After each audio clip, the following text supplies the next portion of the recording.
அடுத்ததாக மிக முக்கியமான நிகழ்வு, குரு மகாகுரு திருமதி அமுதா தண்டபாணி அவர்கள் இந்த நிகழ்ச்சி குறித்து தனது கருத்துரையை வழங்கிவிட்டு அதன் பிறகு முக்கிய நிகழ்வான நாட்டியமணி என்ற அந்த பட்டத்தை வழங்க இருக்கின்றார். அதற்கு முன்பு திருமதி அமுதா தண்டபாணி அவர்களின் கருத்துரை. குருவை துணை.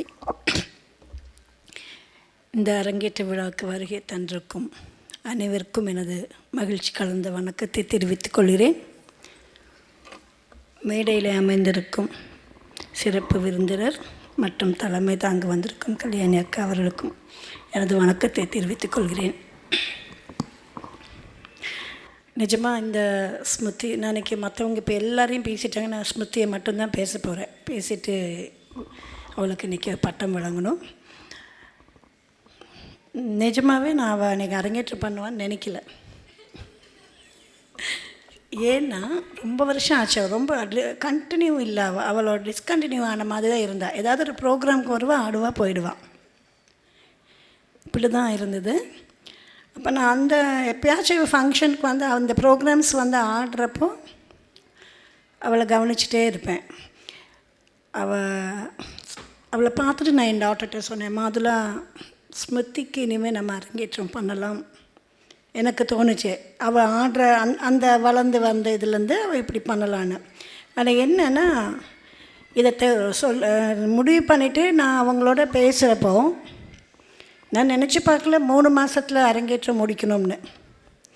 சரி, எங்கள் பரதாலயத்தில் வந்து எல்லா பெற்றோருக்கும் நான் சொல்கிறது வந்து 1 வருடத்துக்கு முன்னாடி என்கிட்ட சொல்லணும். அதுக்கப்புறம் தான் நாங்கள் பாட்டை செலக்ட் பண்ணி எல்லாம் கோரியோகிராஃபி வந்து கடைசி ஒரு 6 மாதம் போட்டு ரொம்ப ப்ராக்டிஸ் கொடுப்போம். கடைசியாக 1 மாதம் டெய்லி அவங்க வரணும். இதுக்கு முன்னாடி அரங்கேற்றம் வந்து அப்போ நான் முழித்தேன். 4 மாதத்துல அவளும் வெளிநாடு போகிறான். சரி, 4 மாதம் தானே, சரி பண்ணிடலான்னு சொல்லி முடித்தேன். அதுக்கடுத்து இவன் வந்து 3 மாதங்கிறாங்க. ரொம்ப கஷ்டம். அதாவது ஒரு பாட்டை எடுத்து அதை செலக்ட் பண்ணி அப்புறம் அதுக்கு நடன வடிவமைப்பு கொடுத்து அதை சொல்லி கொடுக்குறதுங்கிறது ரொம்ப சிரமம். அவங்க தினம் வரலைன்னா பண்ணவே முடியாது. அவ்வளோ தூரம் வந்தாங்க. டெய்லி 2 hours 3 hours அந்த மாதிரி வந்தனால தான். அதுலேயும் வேறு ஆரம்பிக்கிறப்ப கொஞ்சம் காலேஜுக்கெல்லாம் மெடிக்கல் காலேஜுக்கெல்லாம் போக வேண்டியிருந்தது. அப்போ கொஞ்சம் சிரமமாக இருந்தது. ஃபுல்லாக முடித்த பிறகு முடிஞ்சது மிஸ்ஸினி தான், டெய்லி வரலாம், மார்னிங்கும் வரலாம், ஈவினிங்கும் வரலாம் அப்படின்னு சொன்ன பிறகு தான் எனக்கு கொஞ்சம் மூச்சு வந்தது. சரி, இவளுக்கு நம்ம சொல்லி கொடுத்துட முடியும்னு.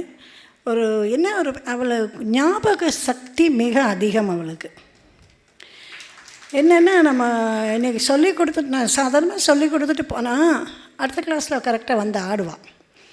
நான் ஏன்னா இவ தான் முதல் மாணவி எதுவுமே நோட்டில் எழுதி வைக்காத ஆள். திட்டுவான், என்கிட்ட நிறைய திட்டு வாங்குவான். ஏன் ஒன்றால் எழுதி வைக்க முடியல? அதை ஏன்னா இன்றைக்கின்னு இல்லைங்க, இன்னும் ஒரு 10 வருஷம் கழித்து அந்த பாட்டு எடுத்தானா அந்த நோட்டில் அவளுக்கு ஏதாவது மறந்து போயிருந்தால் கூட அது கிடைக்கும். என்றைக்குமே இன்னும் அவளை கேளுவங்க ஏதாவது நான் சொன்னதுக்காக ஏதாவது ஒரு 2 லைன் கிறுக்கி வச்சுருப்பாள். ஒழிய எதுவுமே எழுதுனால. பரதாலயத்தில் இதுதான் தான் எழுதாத ஒரு மாணவி. ரொம்ப கேஷுவல், சரியாக மிஸ் அப்படி தான் அவள் இருப்பாள். அது சீரியஸ்னஸ்ங்கிறதா இல்லை. ஆனால் 2 நாளைக்கு முன்னாடி தான் பார்த்தேன், மிஸ் நான் ஆடிடுவேனா ஒரு கொஷன் அவளுக்கு. அதுக்கு மேலே ஃபைனல் ரிஹர்சல் நேரத்துக்கு அவங்க அம்மா வந்து ஆடிடுவாளா? ஏங்க இந்த மாதிரி சொல்கிறீங்க? ரொம்ப கான்ஃபிடெண்ட்டாக இருங்க, நெகட்டிவாக எல்லாம் பேசாதீங்க, positive, she will do it. பாவமெல்லாம் ரொம்ப நல்லா வருது, எல்லாம் ஆடிடுவான். இல்லை மிஸ் இந்த ஸ்டாமினா கிடைக்குமா எனக்கு, நான் ஆடிடுவேனா? இதுதான் அவங்களுக்கு. ஏன்னா அவங்க வந்து அவங்க அம்மா அவங்க சொல்கிறதெல்லாம் சாப்பிட்றதில்ல. அது நான் மெயினாக எல்லா பேரண்ட்ஸும் சொல்லிக்கோங்க, குழந்தைங்க சாப்பிட்லன்னா தயவு செய்து எப்படியாச்சும் சாப்பிட வைங்க. ஸ்டாமினா லெவல் ரொம்ப முக்கியம். நீங்கள் 200 லெவல் 200% நீங்கள் கிளாஸில் ஆடினா தான் 100% ஸ்டேஜில் வரும். பிகாஸ் நீங்கள் முன்னாடி எல்லாம் பார்க்குறீங்க, லைட்டிங் எவ்வளோ வேர்த்து அந்த எனர்ஜி போக போக அவங்க அந்த அளவுக்கு ஸ்டாமினா இருந்தால் தான் அவங்களால ஆட முடியும். நம்ம இப்போ சொல்கிறப்ப அரங்கேற்றம் பண்ணாதவங்க சலங்க பூஜைக்கு புரியாது. ஏற்கனவே அரங்கேற்றம் பண்ணவங்க சலங்க பூஜைக்கு ஆமாம் மேம் சொன்னது காலம் கடந்த பின் அருவி வருங்கிறாங்கல்ல, அதுதான். ஸோ அதனால் எனக்கு ஸ்மிருதி நீ இன்றைக்கி நல்லா தான் ஆடின நேற்று அவளுக்கு இன்றைக்கி காலையில் என்ன ஸ்மிருதி ரெடியானா எங்கேயோ இந்த கிணத்துக்குள்ளேருந்து ஒரு வாய்ஸ் வருது, ரெடியாக இருக்கேன் மேம். இவ்வளோதான், அவ்வளோ பேசுவாள். அவ்வளோ எனக்கு ஒரு நிமிஷம் ஒரு மாதிரி ஆச்சு, இன்னும் ரொம்ப பயந்துட்டாளா என்ன எதுன்னு. ஆனால் இல்லை, அவள் ஆடிடுவாங்கிற ஒரு கான்ஃபிடென்ட்டில் எனக்கு இருந்தது. அதே மாதிரி இன்றைக்கி வந்து ஆடிட்டான். ஸோ அக்கா கல்யாணி அக்கா சொன்ன மாதிரி மற்றவங்க சொன்ன மாதிரி இந்த நாட்டியத்தை விடாமல் ரொம்ப நல்லா வரணும். என்னன்னா எல்லாம் ஒரு வருத்தம். இப்போ இந்த 2 சீனியர்ஸ் இப்போ இன்றைக்கும் நான் இப்போ உங்களை 2 months முன்னாடி முடித்தவங்களும் ஒருத்தர் UK போகிறா, இவள் ஆஸ்திரேலியா போகிறா. அதுதான் வருத்தம். பெரிய மாணவிகள் நல்லா வர்றப்போ நல்லா கொண்டு ஒரு நல்ல லெவலுக்கு கொண்டு வரலான்னா அவங்க படிப்பு விஷயம், அவங்க மேல் படிப்பு விஷயமாக அவள் வெளிநாடு போகும் சூழ்நிலையில் இருக்கிறாங்க. ஸோ எங்கே போனாலும் அவங்க அப்பா சொன்னார், அவங்க அப்பாக்கிட்ட நாங்கள் கெஞ்சி கேட்டோம், அவளை அனுப்பாதீங்க, இங்கேயே வச்சுக்கோங்கன்னா. இல்லை மிஸ், வருஷத்துக்கு ஒருக்கா வந்து அவள் டான்ஸ் ஆடட்டும் பார்க்கட்டும். ஆனால் நிஜமாக ஸ்மிருதியை கேளுங்க, நான் இங்கேயே இருக்கேன் மிஸ்ஸுன்னு தான் சொல்லுவாள். இன்னொரு விஷயம், இவங்க ஃபேமிலியில் ஆக்சுவலி 4 பேர் என்கிட்ட படிச்சிருக்காங்க. சங்கரி, ரேஷ்மி, சஞ்சனா, ஸ்மிருதி. இப்போ சங்கரியோட குழந்தை ஆராதனா கொஞ்சம் ஸ்ட்ரைக் பண்ணிகிட்டு இருக்கிறாவ. ஏன்னா ரொம்ப குட்டி இல்லையா, அது அப்படியே கொண்டு வரேன். இப்போ பார்த்தோன்னே நீ ஆடணுமா இந்த மாதிரி, ஆமாம் நானும் இதெல்லாம் வச்சு ஆடணும்னு சொல்லியிருக்கிறா. தெரியல, பட் அது ஒரு சந்தோஷம். ஒரே குடும்பத்தை சேர்ந்தவங்க 4-5 பேர் என்கிட்ட வந்து வரிசையாக நாட்டியம் கற்றுக்கிறதுங்கிறது ரொம்ப ஒரு சந்தோஷமான விஷயம். ஸோ இது ஸ்மிருதியோட பேரண்ட்ஸுக்கு நான் ரொம்ப என்னோடய சந்தோஷத்தையும் நன்றியும் தெரிவிச்சுக்கிறேன். ஏன்னா அவளை இவ்வளோ தூரம் கொண்டு விட்டது எல்லாமே. அவங்க அம்மா ஸ்கூல் டீச்சர்னால அவங்களால டெய்லி வர முடியறதில்ல. அவங்க அப்பா தான் வந்து ஏதாவது கொடுக்குறது பிடிக்கிறது. லாஸ்ட் அதுக்கு முன்னாடி இல்லை, அவளே தான் வருவாள், அவளே கால் விட்டுட்டு வருவாள், அவளே போவாள். இப்போ இன்னும் சின்ன குழந்தை இல்லையா, இஸ் அ டாக்டர் இல்லையா, அதனால் அவளே வருவாள் போவாள். லாஸ்ட் 1 week அவங்க அப்பா தான் இந்த மியூசிஷியன்ஸ் வரப்பெல்லாம் அவங்களுக்கு மரியாதையாக ஏதாவது ஸ்நாக்ஸ் வாங்குறது கொடுக்குறது எல்லாமே அவர் தான் பார்த்துட்டு இருந்தார். ஸோ எனக்கு ரொம்ப சந்தோஷம் இந்த மாதிரி எல்லோரையும் ரொம்ப மகிழ்ச்சியாக வைத்திருந்ததுக்கு. ஸோ ஸ்மிருதி இதுக்கு ரொம்ப மேலும் வரணும். நீ எங்கே போனாலும், ஆஸ்திரேலியா போனாலும் அங்கேயும் ஆடணும். ஆடுறதுக்கு வாய்ப்புகள் நிறைய கிடைக்கும். நீ போகிற இடத்தை பொறுத்து இருக்குது. ஸோ நாட்டியம் அங்கேயும் ரொம்ப ஆடி பரதாலயத்தோட, அதாவது பரதாலயத்தோட பேர் இந்த குழந்தைங்க தான் அங்கங்கெல்லாம் போய் ஆடுறப்போ நல்லா பரப்பணும். ஸோ அதனால் அந்த உனக்கு என்னோடய வாழ்த்துக்களை தெரிவித்துக்கொள்ள எனக்கு நன்றி.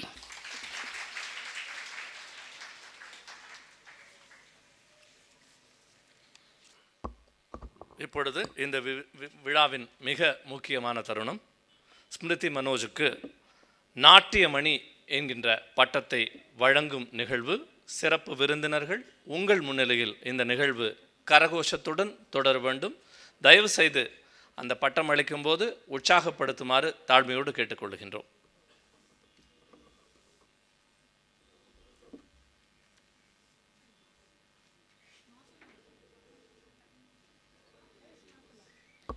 திருமதி மாத்துலா கிஷோர்குமார் அவர்களையும் அன்போடு மேடைக்கு அழைக்கின்றோம்.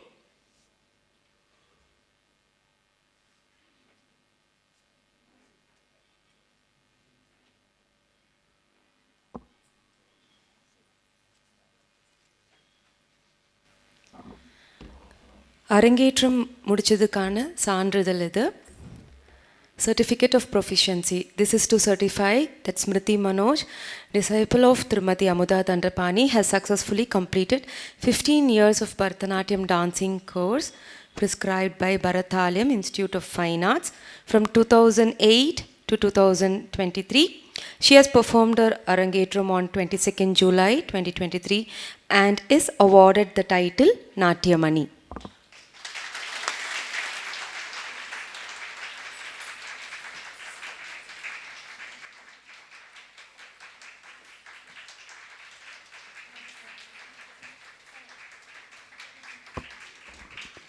ஒரு கனவு நனவான தினம் என்று